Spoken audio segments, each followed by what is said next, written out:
ಸ್ನೇಹಿತರೆ, ಅತಿ ಬಡವರು ಕೂಡ ಒಂದು ಚಿಕ್ಕದಾದ ಮನೆಯನ್ನು ಕಟ್ಟಬೇಕು ಅಂತ ಯೋಚನೆ ಮಾಡ್ತಾ ಇದ್ದರೆ ಈ ವಿಡಿಯೋದಲ್ಲಿ ಮನೆಯ ನಕ್ಷೆಯನ್ನು ಬಿಡಿಸಿ ಪ್ಲ್ಯಾನಿಂಗನ್ನು ತೋರಿಸ್ಕೊಡ್ತಾ ಇದ್ದೀನಿ. ನೀವೇನಾದರೂ ನನ್ನ ಚಾನಲ್ಗೆ ಹೊಸಬರಾಗಿದ್ದರೆ ಸಬ್ಸ್ಕ್ರೈಬ್ ಮಾಡಿಕೊಂಡು ಸಪೋರ್ಟ್ ಮಾಡ್ತಾಯಿರಿ. ಇದು ನೋಡಿ, ಮನೆಯ ಮುಂಭಾಗದ ನಕ್ಷೆ ನೋಡಿ, ಈ ರೀತಿ ಇದೆ. ಇದು ಫೌಂಡೇಶನ್ ನೋಡಿ, ಇಲ್ಲಿ ಮೆಟ್ಲಿರುವಂತಹದ್ದು. ಇದು ಪ್ರಧಾನ ಬಾಗಿಲು, ಈ ಕಡೆ ಒಂದು ಕಿಟಕಿ, ಹಾಗೆ ಈ ಕಡೆ ಒಂದು ಚಿಕ್ಕದಾದ ಕಿಟಕಿ ಇಟ್ಟಿರುವಂತಹದ್ದು. ಇಲ್ಲಿ ನೋಡಿ, ಕಿಟಕಿಯ ಮೇಲ್ಗಡೆ ಗೋಟ್ ಇಟ್ಟಿರುವಂತಹದ್ದು. ಇದರ ನಂತರ ಮೇಲ್ಗಡೆ ಇದು ಸ್ಲ್ಯಾಬ್. ಇದು ನೋಡಿ ಎಷ್ಟು ಸಿಂಪಲ್ ಆಗಿ ಪ್ಲ್ಯಾನ್ ಮಾಡಿರುವಂತಹದ್ದು. ಮುಂಭಾಗ ಕೂಡ ತುಂಬ ಚೆನ್ನಾಗಿ ಕಾಣಿಸುತ್ತದೆ ನೋಡಿ. ಇದು ಸ್ಲ್ಯಾಬ್ ಮೇಲ್ಗಡೆ 4 ಸ್ಟೆಪ್ ಕಲ್ಲು ಕಟ್ಟಿರುವಂತಹದ್ದು. ಇಷ್ಟೇ ಸಿಂಪಲ್ ಆಗಿರುವಂತಹ ಪ್ಲ್ಯಾನ್. ಇದು ನೋಡಿ, ಪ್ಲ್ಯಾನಿಂಗ್ನ ನಕ್ಷೆ ನೋಡಿ, ಯಾವ್ಯಾವ ರೂಮು ಎಷ್ಟೆಷ್ಟು ಅಳತೆಯಲ್ಲಿದೆ ಅಂತ. ಇದು ನೋಡಿ, ಅಗಲ 24 ಫೀಟ್ ಇರುವಂತಹದ್ದು, ಹಾಗೆ ಈ ಕಡೆ ಉದ್ದ 25 ಫೀಟ್ ಇರುವಂತಹದ್ದು. ತುಂಬ ಸಣ್ಣದಾದ ಚಿಕ್ಕ ಫ್ಯಾಮಿಲಿಗೆ ಹೇಳಿ ಮಾಡಿಸಿದಂತಹ ಪ್ಲ್ಯಾನ್ ಇದು ನೋಡಿ. ಇದು ಮುಂಭಾಗದ ಮೆಟ್ಲು ಇಟ್ಟಿರುವಂತಹದ್ದು.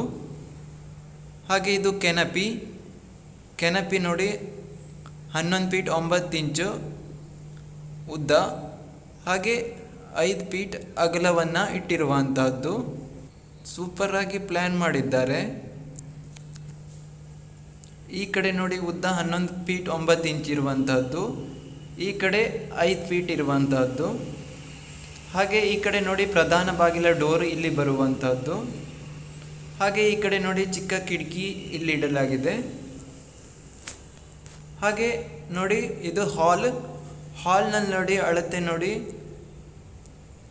ಉದ್ದ 11 ಫೀಟ್ ಇದೆ, ಅಗಲ 9 ಫೀಟ್ 9 ಇಂಚ್ ಇರುವಂತಹದ್ದು ನೋಡಿ. ಸೂಪರ್ ಪ್ಲ್ಯಾನಿಂಗ್ ಅಂತಲೇ ಹೇಳ್ಬೋದು. ಈಗ ನೋಡಿ, ಈ ಕಡೆ ನೋಡಿ, ಹಾಲಿಂದನೇ ಕಿಚನ್, ಬೆಡ್ರೂಮ್ ಮತ್ತು ಪೂಜಾ ರೂಮ್ಗೆ ಹೋಗೋ ಥರ ಪ್ಲ್ಯಾನ್ ಮಾಡಿದ್ದಾರೆ. ಈ ಬೆಡ್ರೂಮ್ ನೋಡಿ, 10 ಫೀಟ್ 9 ಇಂಚು ಇಂಟು 10 ಫೀಟ್ 9 ಇಂಚಿದೆ. ಉದ್ದ ಅಗಲ ಸೇಮ್ ಸೈಜಲ್ಲಿ ಮಾಡಲಾಗಿದೆ ಪ್ಲ್ಯಾನಿಂಗು. ಹಾಗೆ ಬೆಡ್ರೂಮಲ್ಲಿ ಒಂದು ಮುಂಭಾಗಕ್ಕೆ ಬರುವ ಥರ ಒಂದು ಇಲ್ಲಿ ಕಿಟಕಿಯನ್ನು ಇಟ್ಟಿರುವಂತಹದ್ದು ನೋಡಿ, ಇಲ್ಲಿ ಕಿಟಕಿ ಬರುವಂತಹದ್ದು. ಹಾಗೆ ನೋಡಿ, ಇಲ್ಲಿ ಪೂಜಾ ರೂಮ್ ನೋಡಿ, 7 ಫೀಟ್ 3 ಇಂಚು ಉದ್ದ, 3 ಫೀಟ್ 6 ಇಂಚ್ ಅಗಲದಲ್ಲಿ ಪೂಜಾ ರೂಮನ್ನು ಪ್ಲ್ಯಾನಿಂಗ್ ಮಾಡಿದ್ದಾರೆ. ತುಂಬ ಸೂಪರ್ ಪ್ಲ್ಯಾನಿಂಗ್ ನೋಡಿ. ಇಲ್ಲಿ ಡೋರ್ ಬರುವಂತಹದ್ದು. ಹಾಗೆ ಇದು ನೋಡಿ, ಕಿಚನ್ ನೋಡಿ, 10 ಫೀಟ್ 9 ಇಂಚು ಉದ್ದ ಇದೆ, ಹಾಗೆ 8 ಫೀಟ್ ಅಗಲದಲ್ಲಿ ಕಿಚನ್ನ ಪ್ಲ್ಯಾನ್ ಮಾಡಿರುವಂತಹದ್ದು ನೋಡಿ. ಕಿಚನ್ನಿಂದ ಇನ್ನೊಂದು ಬೆಡ್ರೂಮ್ಗೆ ಹೋಗಲಿಕ್ಕೆ ಪ್ಲ್ಯಾನ್ ಮಾಡಿದ್ದಾರೆ.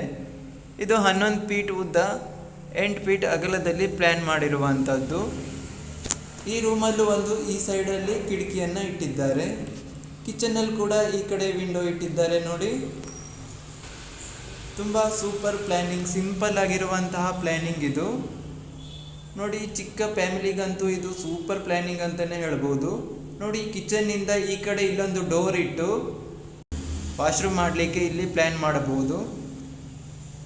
ಹಾಗೆ ನೋಡಿ, ಇಷ್ಟು ಸಿಂಪಲ್ ಆಗಿ ಪ್ಲ್ಯಾನ್ ಮಾಡಿದ್ದಾರೆ.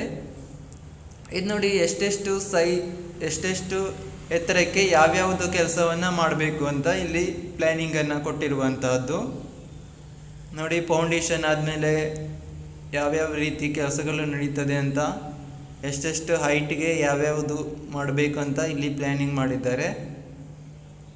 ಹಾಗೆ ನೋಡಿ, ಓಪನಿಂಗ್ ಇಂಡೆಕ್ಸ್ ಅಂತ ಇಲ್ಲಿ ನೋಡಿ ಕೊಟ್ಟಿದ್ದಾರೆ. ಒಟ್ಟು ಸ್ಕ್ವೇರ್ ಫುಟ್ ನೋಡಿ, 600 ಸ್ಕ್ವೇರ್ ಫುಟಲ್ಲಿದೆ. ಹಾಗೆ ನೋಡಿ, ಪ್ಲಾನೆಟ್ ಏರಿಯಾ 600 ಸ್ಕ್ವೇರ್ ಫುಟ್. ಅಷ್ಟು ಎಸ್ಟಿಮೇಟ್ ಕಾಸ್ಟ್ ನೋಡಿ 4 ಲಕ್ಷ ಆಗುತ್ತೆ. ಹಾಗೆ ನೋಡಿ, ಯಾವ್ಯಾವ ವರ್ಕನ್ನು ಸ್ಟಾರ್ಟಿಂಗ್ ಮಾಡಿ ಯಾವ್ಯಾವ ವರ್ಕ್ಗೆ ಎಷ್ಟೆಷ್ಟು ಹಣ ಖರ್ಚಾಗುತ್ತೆ ಅಂತ ಇಲ್ಲಿ ಕೊಡಲಾಗಿದೆ ನೋಡಿ. ಅರ್ತ್ ವರ್ಕ್ ನೋಡಿ, ಕ್ವಾಲಿಟಿ, ರೇಟ್ ಮತ್ತು ಅಮೌಂಟ್ ಎಲ್ಲ ಇಲ್ಲಿ ಕೊಟ್ಟಿದ್ದಾರೆ. ಹಾಗೆ ನೀವು ಯಾವ ಮಟೀರಿಯಲ್ ಹಾಕ್ತೀರಾ, ಎಷ್ಟು ಖರ್ಚು ಮಾಡ್ತೀರಾ, ಎಷ್ಟು ಕಾಸ್ಟ್ಲಿದು ಹಾಕ್ತೀರಾ ಅದ್ರ ಮೇಲೂ ಕೂಡ ಡಿಪೆಂಡ್ ಆಗುತ್ತೆ ನಿಮ್ಮ ಮನೆ ಎಷ್ಟು ಎಸ್ಟಿಮೇಟಿಗೆ ಹೋಗುತ್ತೆ ಅಂತ. ಸ್ವಲ್ಪ ಲೋ ಮಟೀರಿಯಲ್ ಎಲ್ಲ ಹಾಕಿದರೆ ಖರ್ಚು ಕೂಡ ಕಡಿಮೆ ಆಗ್ತದೆ. ಹಾಗೆ ನೋಡಿ ಎಲ್ಲವನ್ನ ಇಲ್ಲಿ ಕೊಟ್ಟಿದ್ದಾರೆ, ಎಲೆಕ್ಟ್ರಿಷಿಯನ್, ಪೇಂಟಿಂಗ್ ಎಲ್ಲ ನೋಡಿ. ಇಷ್ಟೇ ಸಿಂಪಲ್ ಆಗಿರುವಂತಹ ಪ್ಲ್ಯಾನ್. ಒಟ್ಟು ಟೋಟಲ್ ನೋಡಿ ಇಲ್ಲಿ ಕೊಟ್ಟಿದ್ದಾರೆ 4,600,000 ರೂಪಾಯಿ ಅಂತ. ಅದಕ್ಕೂ ಹೆಚ್ಚು ಕೂಡ ಆಗ್ಬೋದು. ಈಗಿನ ರೇಟಲ್ಲಿ ಹೆಚ್ಚು ಕಡಿಮೆ ಇನ್ನೂ 1 ಲಕ್ಷ ಕೂಡ ಹೆಚ್ಚಾಗ್ಬೋದು. ಹಾಗೆ ಈ ವಿಡಿಯೋ ಇಷ್ಟವಾಯ್ತಂದರೆ ಸಬ್ಸ್ಕ್ರೈಬ್ ಮಾಡಿಕೊಂಡು ಸಪೋರ್ಟ್ ಮಾಡಿ, ಹಾಗೆ ಲೈಕ್ ಕೂಡ ಮಾಡಿ. ನಿಮ್ಮವ್ರು ಯಾರಾದರೂ ಮನೆ ಕಟ್ಟಬೇಕು ಅಂತ ಪ್ಲ್ಯಾನನ್ನು ಹುಡುಕ್ತಾ ಇದ್ದರೆ ಇದಂತೂ ಸಿಂಪಲ್ ಆಗಿರುವಂತಹ, ಸೂಪರ್ ಆಗಿರುವಂತಹ, ಸಣ್ಣ ಫ್ಯಾಮಿಲಿಗೆ ಹೇಳಿ ಮಾಡಿಸಿದಂತಹ ಪ್ಲ್ಯಾನ್ ಇದಾಗಿದೆ. ಹಾಗೆ ಈ ಮನೆಯ ನಕ್ಷೆಯ ವಿಡಿಯೋವನ್ನು ನೋಡಿದ ನಿಮಗೆಲ್ಲರಿಗೂ ಧನ್ಯವಾದಗಳು.